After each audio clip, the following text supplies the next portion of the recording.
Mungkin Kakak Syors ada semangat dan masukan dan motivasi buat teman-teman semua juga.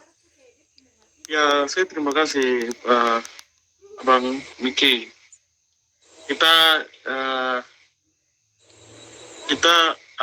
saya ingat nasihat dari Bapak Rupert Stas. Dia dosen di Cambridge. Dalam kesempatan dia diundang bicara tentang Papua itu, dia bilang orang Papua ini sudah dari dulu tuh dia mencintai yang namanya pendidikan. Dia sangat menghargai yang namanya edukasi atau being educated, dan dia sangat menghargai itu. Ini contoh di mana beberapa suku di Papua ini ketika anak selesai, mereka punya ijazah itu ada dua kemungkinan, mereka tempel atau tidak mereka taruh di bungkusan pelepa kalau kita di Sorong bilangnya koba-koba atau di noken. Dan juga anak-anak banyak yang berjalan berkilo-kilometer, entah mereka dapat pendidikan atau tidak, diajar atau tidak, ijazah itu penting.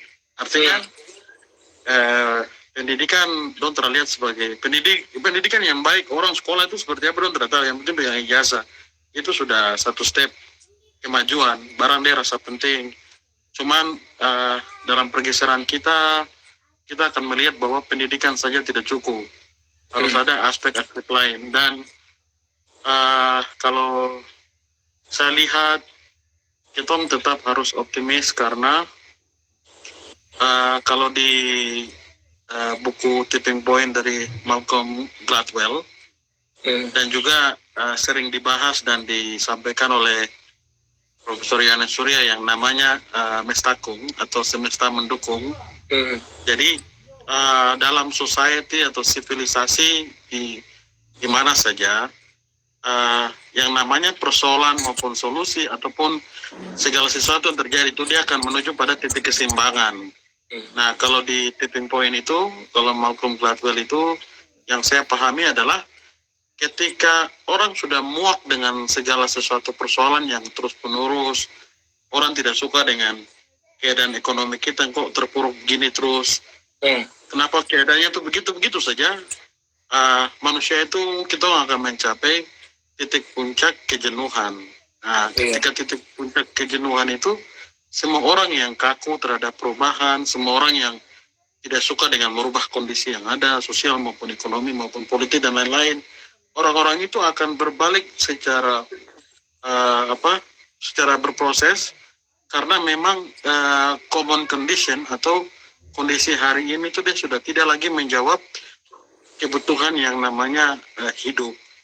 Jadi ketika semakin banyak orang yang nyaman kehidupannya dia dalam arti serba kekurangan, serba itu akan membuat gap dan itu akan menjadi persoalan sosial yang besar. Dan saya berharap kita di Papua jangan begitu. Oleh karena itu saya pikir sebagai anak Papua, sebagai siapa saja yang pernah mengenyam pendidikan, lahir besar maupun melihat Papua sebagai dia punya rumah, bukan rumah orang tuanya dari daerah mana saja, kita harus punya mental berpikir positif untuk bangun tanah ini, bangun tempat ini.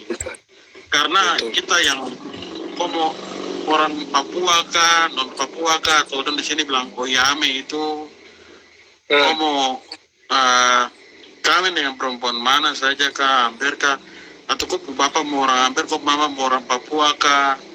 Saya cuma mau pesan buat kita semua yang istilahnya besar di sini ataupun besar di sini sudah pergi kemana saja atau tinggal di mana, terlalu banyak orang yang sudah datang ke tanah Papua hanya mau bekerja untuk memperkaya diri dan membawa kekayaan itu keluar dari Papua tanpa memikirkan orang-orang di sini. Saya pikir kita yang generasi yang adalah bagian dari yang saya sebut tadi, jangan tuh sama kayak begitu. Karena saya sudah alami sendiri. Saya tolong orang Papua, bisa kerja di perusahaan 1-2, dulu saya bekerja. Saya harap dong berdiri buat orang Papua di situ, malah sifat dan kelakuan dan tingkah lakunya lebih Oyame daripada orang Oyame-nya sendiri. Adik-adik yang dari suku lain, mau kadang Batak, Nado, Toraja, Jawa, yang betul-betul tanam pusat di sini, besar di sini. Setorang macam saya begini kasih kesempatan, justru mereka itu yang lebih berperan aktif untuk menolong orang Papua. Jadi saya berkesimpulan bahwa main suku itu sudah tidak bisa, tapi main orang dengan karakter yang bagus, attitude yang bagus, pola pikir yang bagus, teredukasi dari latar belakang yang bagus, orang-orang ini yang bisa merubah tempat ini, tanah ini, karena mereka berpikir bukan maju sendiri tapi maju bersama.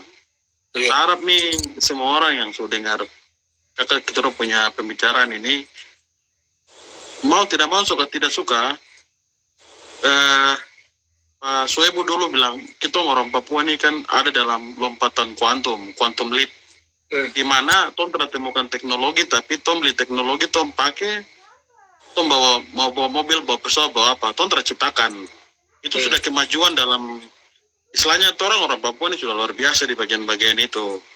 Cuma kalau merujuk pada Pak Rupert Stas yang meneliti banyak di Korowai, kita orang Papua mayoritas ataupun sebagian itu masih berada pada persimpangan arus perubahan dari kiri kanan, dan dia tidak menentukan dia mau kemana ini. Dia mau ikut perubahan kah? Dia tahan dia diri dengan segala budaya macam dan lain-lain kah? Ataukah dia, jadi banyak orang yang ketika perubahan datang bagus, senang, tapi ketika kelewatan dari apa yang dia terima, tidak, itu tidak boleh. Itu tolak dia. Misalnya kayak orang pakai burung cendrawasih dengan pakai sali dan lain-lain baru dansa TikTok. Itu kan macam lebih dari itu langsung orang tolak. Padahal mungkin ada penjelasan lain atau apapun itu.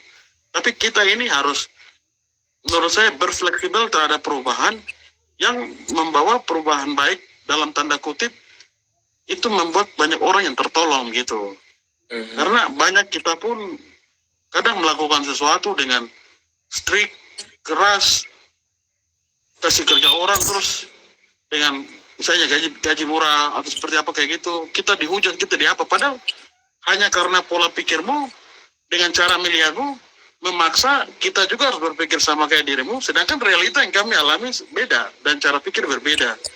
Jadi anak-anak Papua di mana saja kami yang nonton ini, saya pesan saja satu, kalau ada orang Papua yang melakukan sesuatu hal yang menurutku tidak wajar, tidak benar, tapi ternyata itu dia berdampak buat banyak orang, stop protes, kau pikir kau berdiri sendiri, apa yang kau bisa lakukan, dan kalau memang kau lihat orang itu bikin tidak sesuai dengan kau punya mau, kau pergi keluar, kau bikin sendiri. Bukan kau mau ke dia atau mau bicara dia apa, enggak bisa. Karena bentuk protes yang paling hebat terhadap apapun yang kau tidak suka adalah kau bikin itu sesuai dengan kau mau. Saya pikir itu yang saya mau pesan buat semua orang yang ambil waktu nonton Abang Miki itu. Abang Miki dan Abang Shores tuh. Iya.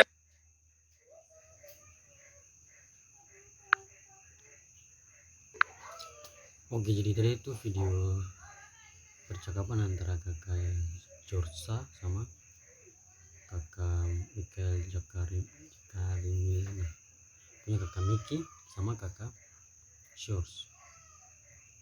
Jadi pesan-pesan yang kakak Shores dikasih tahu ini sangat luar biasa sekali, dan saya juga ingin men-share juga kepada subscriber saya dan kepada orang-orang, khususnya orang-orang Papua. Semoga pesan-pesan yang diterima oleh yang dikasih oleh kakak Shorsa ini bisa kalian terima, kalian pahami dan dilakukan begitu. Oke, sekian, sampai jumpa.